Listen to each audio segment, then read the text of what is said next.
People say, well, you left the Democratic Party. The party left me. People within the DNC say I left the Democratic Party, but I feel like the Democratic Party left me. Let's get this straight. It's not me who's changed. It's the left. Hey there, friends, fans, and foes of Dad Saves America. John Papola here. And I thought I would take this Friday to talk about, well, the differences between the left and right, and specifically how they're changing and how we should think about it. Because, frankly, it's really unsettling times. And I think there's a lot of people who see themselves in the center, increasingly unsure of where they sit. Now, some of you may have seen this meme, 4 years ago, 2021, showing how essentially the left has continually gone farther left, leaving people that thought of themselves as being on the left in 2008, now seen as on the right. This was put out there in the world by Colin Wright. He recently updated it in the aftermath of the responses to Charlie Kirk. And I don't think this is an unfair update. So you see now in 2025, it's gotten a little more disturbing.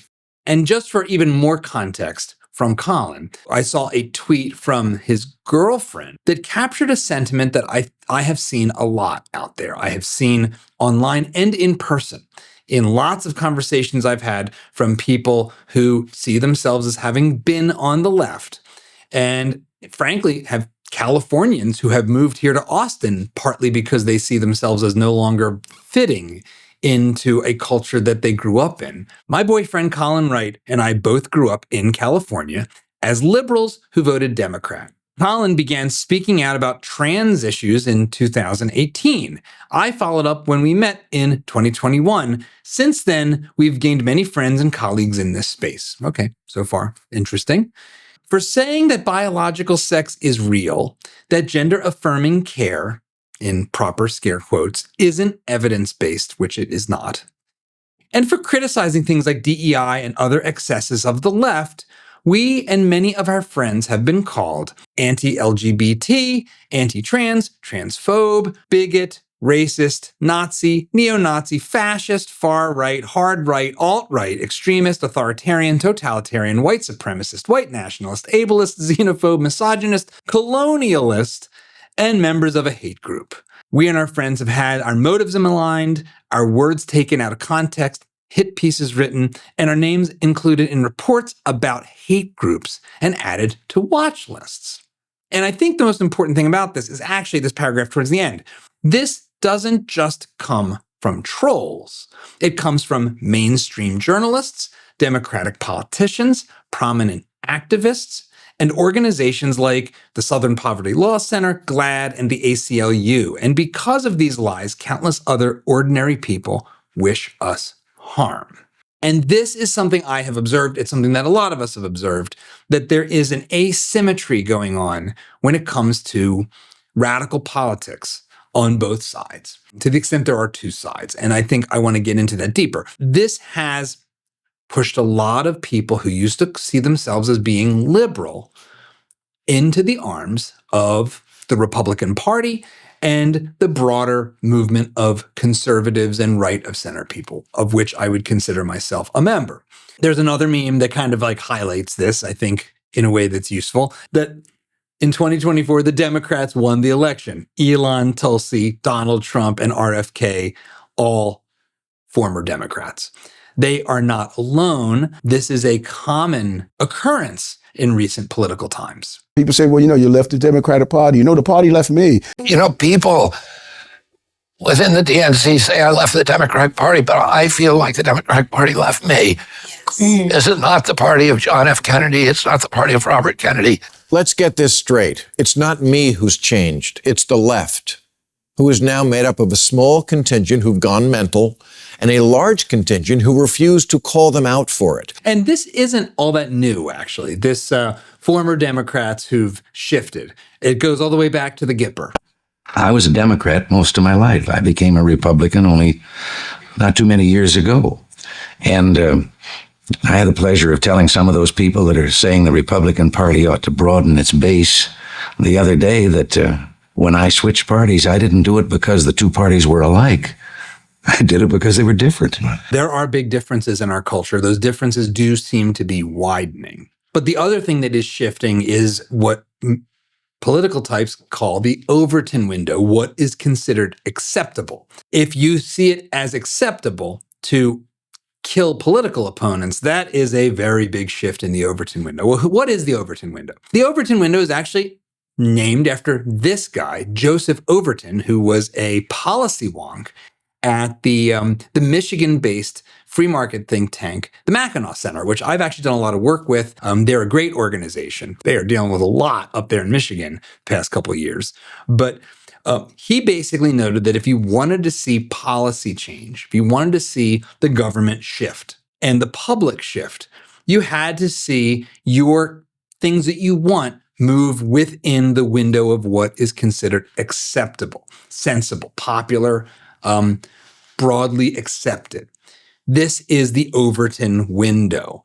Things that are outside of it are unthinkable or radical in either direction. A kind of sidecar idea here is the notion of the median voter, and that, the person in the middle who's not sure which way to go, they end up having outsized power in our politics because however they swing, so goes the outcomes of our elections and our public policies. And when it comes to the broader landscape, things have shifted a lot. It's hard to think about how much they've shifted without looking back. And looking back as a Gen Xer to what I like to call the peak of Western civilization, the 1990s. This was the Democratic president delivering one of many messages that sounded quite a bit like this and quite a bit like a Republican today. Growing up in the South, I learned values: hard work, family, faith, responsibility, concern for others. It's time to restore the dignity of work in America. That's why I've offered a plan to get this economy moving again and to create good jobs. And we must break the cycle of welfare dependency. We need to provide more education and training in childcare and medical services. But then we must insist that when people can work, they must work. I want to end welfare as we know it and restore dignity and self-esteem to every American. Now, that wouldn't have sounded crazy in the prior times. In fact, that doesn't sound a whole lot different than Lyndon Baines Johnson in the speeches he gave in the aftermath of the Great Society. But today, that sounds like a radical right-wing fascist by our current standards, by our standards of this meme. Let's just go back to the beginning here, because think about the things he's saying and how they land today in our politics. Growing up in the South, I learned values. Okay, I learned values. Now, it is Bill Clinton. So his values in practice and on a personal level, not great. But he is projecting what he thinks the majority of the voters wanted to hear, even if he didn't live these things. Hard work, family, faith, responsibility. Hard work, family, faith, personal responsibility. That was just table stakes. That was table stakes in our politics. This is part of why, for those of us who are a little bit older, and I'm not that old, I'm not yet 50, but for those of us who are on the older side, our politics today feel kind of crazy because as we were coming of age, this was considered the left. And there was a shared set of values that were very broadly shared about what is good, what is true, what is beautiful. Family, faith, personal responsibility, loving your country, being patriotic. This was stuff that only the fringes rejected. And that's no longer true. And that is something that I think we're having to grapple with. Now, things have gotten very complicated, though. And I think it's worth going back and looking at where this idea of left and right came from in the first place, because the history is really useful and really telling. And it's surprising the ways that it sort of manifests then and now. What is left and right? Where did this come from? Why do these directions align the way they do? How did this get popular? Well, it all goes back to the French Revolution. And basically, those sitting on the right of the General Assembly were in favor of essentially the status quo. of tradition, of the existing hierarchies, including the role of the clergy, the monarchy. They didn't want radical change. They were traditionalists. They were in power as well, in a sense. Seated to the left, the lesser position, seated to the right hand is considered the more honored position, were those that wanted radical change, the ones that wanted to see a more egalitarian society emerge. And I think this cartoon from the time speaks to that. These are the three estates. The guy on the bottom is the common person, and resting atop are the aristocrats and the clerics, who are riding the common man to their benefit and his detriment.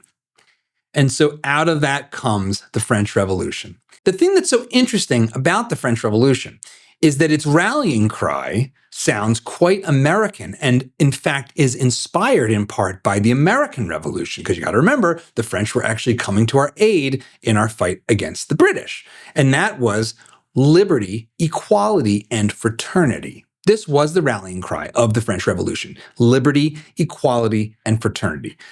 That sounds a lot like life, liberty, and the pursuit of happiness. It's not the same. Fraternity is more like solidarity, and that sort of already points us towards an interesting shift.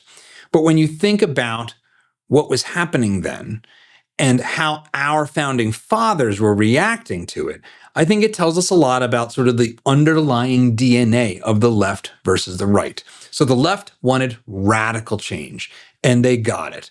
But before we get to how they got it, and how they got it good and hard, how did our founding fathers think about this?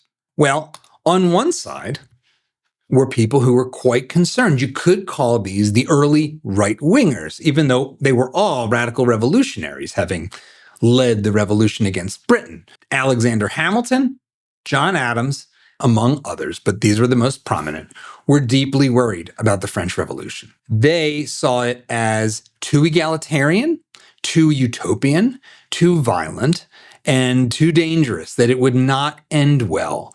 And in fact, when you think about the differences between the French Revolution, which was a domestic overthrow of the government itself and an attempt to remake the society, and the American Revolution, which was broadly about throwing off the shackles of a distant power to preserve the existing society and to allow it to continue to flourish, already these aren't the same kind of thing. But on, let's say, the left at the time, were other founding fathers who I think, well, frankly, I love all these guys, but in some ways, the folks on the left are the ones I identify with even more personally, namely James Madison, the father of the Constitution, one of the primary authors, Thomas Paine, the pamphleteer, and good old Thomas Jefferson. Thomas Jefferson was real big on the French Revolution. He was really excited about this. He thought this was an exciting transformation of the society, of the planet, of the powers of the world coming to fruition. Well, how did it turn out? Who in this early battle in America of the forces of tradition and structure and hierarchy and preserving those things that work in a kind of conservative sense versus the radical egalitarian revolutionaries who, in the case of Jefferson, really believed in, well, frankly, a kind of egalitarian agrarian economics and a very decentralized kind of almost anarchic society as an ideal. This one's pretty easy because the revolution sucked and failed real bad. I mean, the differences between the American Revolution, which gives rise to our country, the longest standing constitutional republic in human history, and the French Revolution are great. So, first of all, this man, Robespierre, he, a Jacobin, part of the radical left wing of the revolutionaries who ultimately take power, participates in what's known as the Reign of Terror, in which, by some estimates, over 20,000 people are executed. So this is the storming of the Bastille.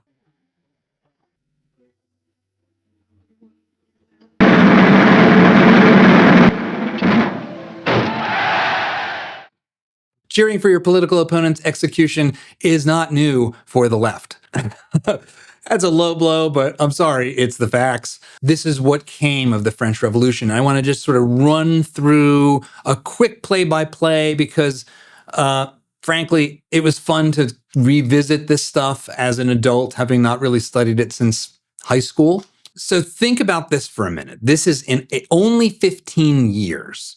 Basically, from 1789 to 92, the revolution begins and the monarchy in France falls. From 1792 to 1794, you have the birth of the First French Republic and the Reign of Terror, in which the Jacobins proceed to murder as many people as they can possibly get their hands on, particularly people in the cultural elite. But the definition of cultural elite here has to get pretty loose to kill up to 20,000 people in the public square. And of course, even Robespierre himself ends up being overthrown and executed in 1794. And not too long after, in 1799, comes the return of Napoleon from his military adventures and his installation as the new emperor. And so that is about as resounding a defeat for the early left in America as far as the betting odds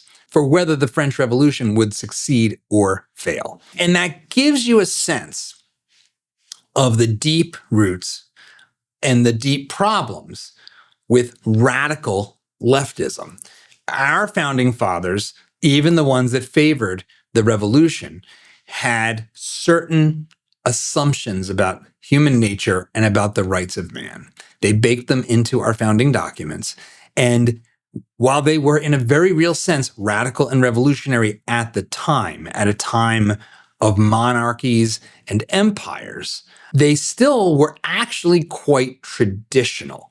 In fact, they were traditions that go all the way back to the 1600s with the levelers and carried through into John Locke and Montesquieu and these philosophers, mostly Christian, that understood that we have rights, that those rights don't come from government, and that we are also a flawed and fallen creature, that you can't have a government of angels. You'll only see that in heaven. And so our founding fathers sought to constrain government and sought to make it something that tried to pit the worst angels of our nature against each other in the separation of powers. So even Thomas Jefferson, and especially James Madison, who was in favor of the French Revolution, but was really the architect of our constitutional order, didn't have a French leftist view of the human being. What does this have to do with today? Well, for one thing, that left-wing revolutionary radicalism is expressing itself today in ways that I find very disturbing, and I think most Americans, including Colin Wright and his girlfriend, do. And that is, as I talked about last week, this extreme difference in comfort with political violence. Now, this YouGov poll, which again, it'll be interesting to see how these polls play out over time, but the fact that very liberal people are 5 times more likely to say they think that, yes, violence can sometimes be justified in politics, 5 times more likely than very conservative people. This points to something deep and profound, and I think historically accurate, that there is a radicalism that sees violence as being part of the toolkit. And that is very difficult to think about today, because that points to this meme having truth. And we don't want this. This is bad. This is the path to hell. We want to knock that bottom one off the ladder. We really want to get back to a place where, frankly, the difference, in my opinion, the difference between left and right is a little closer to the 1990s, is a little closer to, well, we all agree the country is good. I'm not sure we can get there, but understanding how we got here is important for understanding where we go. Now, you might be thinking, the Jacobins, what's that got to do with today? That's got nothing to do with today. Well, it does because, or at least there's an indication that it does, because in 2010, a magazine by the name of Jacobin was launched in the aftermath of the financial crisis. This is Jacobin magazine, a very far left socialist magazine and website. And it's interesting that it took this name. It is a recognition of this philosophical lineage. And it also points to the fact that radicalism hasn't been able to be successfully contained by the more moderate parts of our political left. And this is not a new observation. Jordan Peterson, about a decade ago, was pointing this out. We know that things can go too far on the right. And we know that things can go too far on the left. But we don't know what the markers are for going too far on the left. And I would say that it's ethically incumbent on those who are liberal or left-leaning to identify the markers of pathological extremism on the left and to distinguish themselves from the people who hold those pathological viewpoints. And I don't see that that's being done. But it is definitely the case that you can go too far on the left, and it's definitely the case that we don't know where to draw the line. And that's a big problem. Why is this? Why has this happened? Why is it that the history going all the way back to the French Revolution of radicalism, of complete overthrow of our social order being part of the left hasn't been marginalized in the way that the most extreme versions of traditionalism has, or at least has in general? I think some of the reasons for that are about the way basically our history since World War II has been taught to us and talked about. And the people cheering Charlie Kirk, the people in the media calling everyone a Nazi, well, you can kind of understand it because it's the only bad guy they've ever been taught about in their entire life. World War II gave us the most natural villain the storytelling of history could ever have, Adolf Hitler and his horrendous mass murder of Jews and others, but especially Jews. His attempt to take over all of Europe, his designs on the planet as a whole. Fair enough. Bad guy. His economics isn't exactly on the right, if the right is defined as holding on to Western traditions, which would be relatively laissez-faire economics. His economics was basically on the left. He was essentially a socialist. So that's already kind of weird. And it's also a thing that most people don't seem to know. Our kids never get taught. So yeah, fascism bad. Fascism not really explained. Fascism not understood. Fascism actually simply means bad for a lot of people today. For people who should know better. For people who are in positions that should have a certain amount of historical literacy, like being in the news media. The other bad is that we all get taught is McCarthyism. In fact, there's been movies about it. It's the most celebrated thing, especially, it makes sense, of course, why the media would celebrate movies about McCarthyism, because it feels like an attack on them and was an attack on Hollywood. Good evening. Any man who protects communists is not fit to wear that uniform. You can't convict people by rumor and hearsay and innuendo. Are my children going to be asked to denounce me? Are they going to be judged on what their father was labeled? I see a chain reaction that has no end. Our next show is going to be about Senator McCarthy. We're going to go right at him. So McCarthyism was the other great Satan of our culture. Our kids all get taught about the dangers of McCarthyism. It is a term in our vernacular of the country that something is McCarthyite. This is new McCarthyism. This is neo-McCarthyism. We all hear about McCarthyism. And the problem, of course, is that while Joe McCarthy wasn't exactly in keeping with the First Amendment, number one, he was actually mostly right, that most of the people he targeted were actual communists and were in league with the Soviet Union, which was our mortal enemy at the time, and that the other Joe, Joseph Stalin, was an actual global terror murderer, the likes of which, frankly, kind of put Hitler to shame. And our kids don't get taught that. So they don't get taught the radical utopian murder factory of the 20th century. They do a little bit get taught about the Jacobin murder and descent back into totalitarianism that was the French Revolution. But the Bolshevik Revolution was essentially a replay. Bolsheviks were simply like the Jacobins of their time, radicals looking to overthrow the society, believing that their society was fundamentally rotten, and installing utopian dictators who quickly just turned into the monsters that you would expect when you have total power. And our kids aren't taught this lesson. And so we have generations that seem to think that the only thing that's bad in the world is Hitler and McCarthy, and that everyone bad is a Nazi or far right, and there's no such thing as similar and more dastardly extremism on the utopian hope and change left. Vladimir Lenin and Joseph Stalin were, in fact, the hope and change of their generation, and the change wasn't very good. So where does that leave us today? How should we think about the left versus the right today? If the left is about change and about overturning the existing order, and the right is fundamentally about traditions and about trying to preserve them, about trying to uphold that which is seen as good, is there a role for the left today?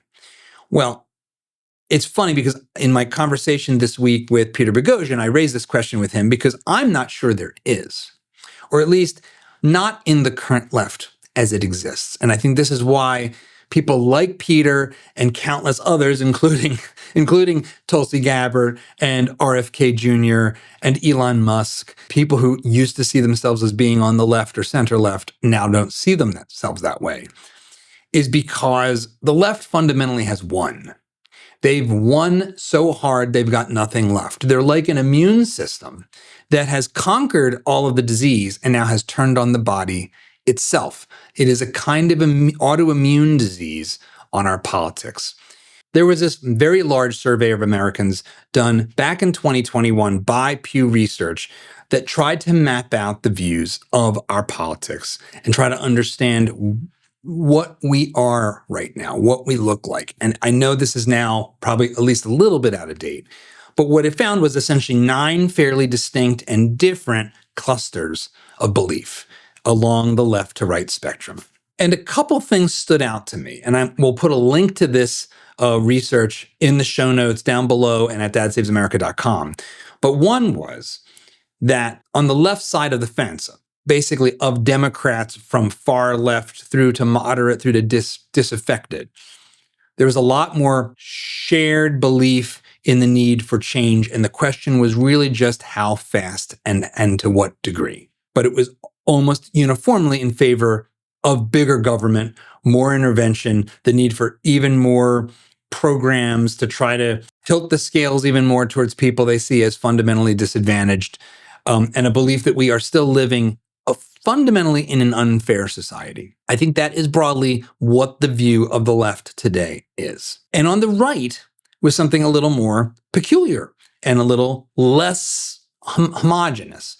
And that was that among the biggest groups was something that identified as the populist right, that actually looks a little like the left on economics and sees the current economic order as being kind of corrupt and therefore in need of something. In some cases, they sound a little too much like Elizabeth Warren, for my liking, wanting to basically increase government regulation and a tax on business. But the underlying concern points to where a new left and right could go.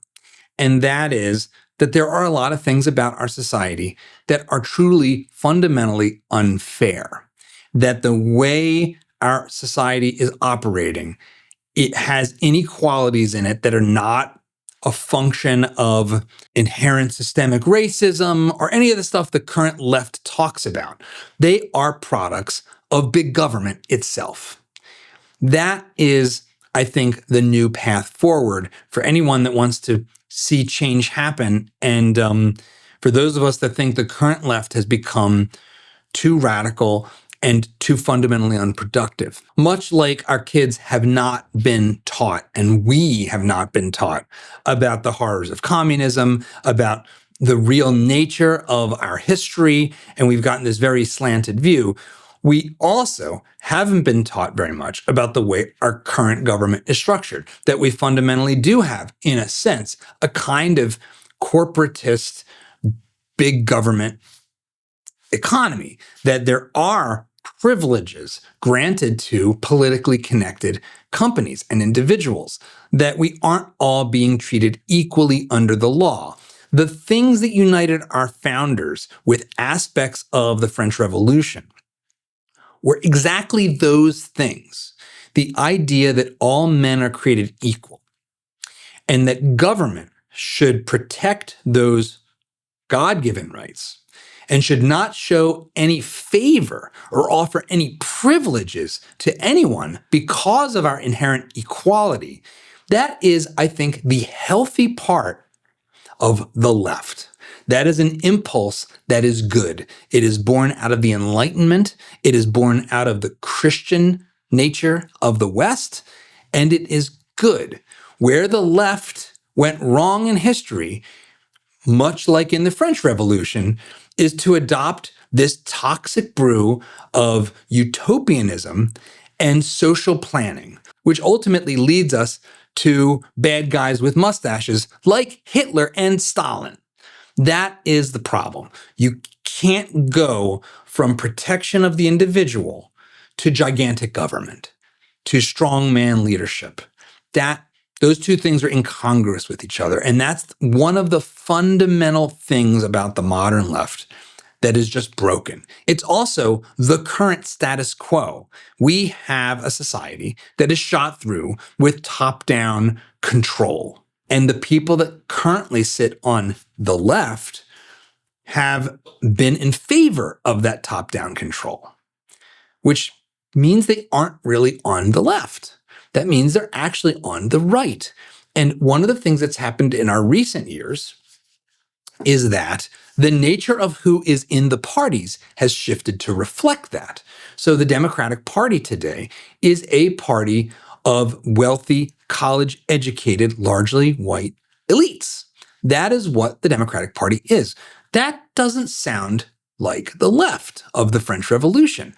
That sounds more like the right. That sounds more like the aristocrats. And the current Republican Party, frankly, looks more like the left of the French Revolution. The MAGA movement, the working class guys when you think about this, when you look at this picture of the three estates in France, the guy on the bottom is a working stiff that voted for Donald Trump. And atop him is the new clerics, which are the media and academic elite, and the corporate aristocrats that live in blue states and vote reliably for the Democrats. That's what is so weird about our politics today and why it's so hard to think about left and right in ways that are remotely historically coherent. For me, I don't get it. I don't get how to navigate this. I want very substantial change to our society. Does that make me on the right or on the left? If you want very substantial change to our society, are you on the right or on the left? I think these are questions that are increasingly hard to answer. And so how do we anchor ourselves here? How do we know what good is? How do we know what true is? For a lot of us, it's faith. In fact, I think that's probably the best impulse we've got. But I think whether it is a faith in God or a religion or some other value system, it is fundamentally a question of values, of what you value. That is the lens through which I think we all ultimately see the world and understand these things. And this brings me to something that's a little less about politics and history and a little more about some of the political adjacent shifts that we've seen recently. There was a poll that NBC put out that showed this matrix. And this matrix to me says a lot about how divided we are as a country and how strange our psychology and culture of our politics has become. So from left to right, we have women who voted for Harris, men who voted for Harris, women who voted for Trump, and then men who voted for Trump. And highlighted here are having children and being married. And there's a bunch of other values here on this list of 13 priorities. But it is really striking that the number one ranked priority for men who voted for Trump was having children. And it was second to last for women who voted for Harris. That is really, really striking. That really points to deep, fundamental values differences that are aligning along a left-right spectrum, but point to profound disagreement in our society. It's interesting that even among those who voted for Trump, women were far less interested in having children being their top priority than men. It's right in the middle of the pack for the women. Well, what do we do about this? How should we think about this kind of personal values and priorities? Well, one way to look at this, and I think this is a useful way, is those who want to have children are fundamentally invested in the future, in their minds, and then when you have your kids, in reality. Being invested in the future makes you a lot less interested in radicalism, in the kinds of radical overthrow of the existing order that gave rise to Napoleon and Stalin and Pol Pot and all the rest of the horrible monsters that have come out of every left-wing revolution. You don't want that for your kids. You don't want your kids going off to war and dying for something stupid. And so that future orientation, that sense of having skin in the game, not just of your own life, but of the society, of the community, that is a very basic motivational force. And I don't know how to think about what it means that this has become partisan. This didn't used to be this way, but it is. It is what it is now. And I think it points to the fact that the revolution of the left has become pathological. As Jordan Peterson said, there has not been a break against radical pathology. And so the attack on institutions has been an attack on all of them, including the family and children and the future itself. And I don't want us to be a single party state. I don't want my team to win forever. Absolute power corrupts absolutely, as Lord Acton said. And so I think a healthy society is always living in tension between, on one hand, the status quo, trying to preserve traditions that work, and radical change and trying to create a new world and tear down the things that don't work. That is healthy. That is good. We need that. And I fear we don't have it. I'm not sure how we get it back, but this is not a bad place to start. The center, the bounds of the Overton window that I hope we can return to or shift to is one in which most of us, the supermajority, are on board with having a future. And having a future together if we're going to be one country. And that means rejecting those who reject the future and each other, who embrace political violence, who want to see the country as it is in its most basic form destroyed. And there are those on both sides that want that. But the left, for all the reasons I talked about today, have a lot more work to do on this front. And if you want those of us on the reasonable right, whether I'm reasonable or not, I'll leave up to you, to take you seriously or to think you have anything to offer, you have to clean up your house. You have to do it. And we'll be here for it when it comes. But until then, we can't take you all that seriously. But let me know if you take any of this seriously, if this has been helpful, if this trip down history's winding path of left versus right has helped you frame what's going on. Let me know in the comments. Head over to dadssavesamerica.com where we'll put links to a bunch of the reading and work I've done today to try to put this together. And of course, have a great weekend.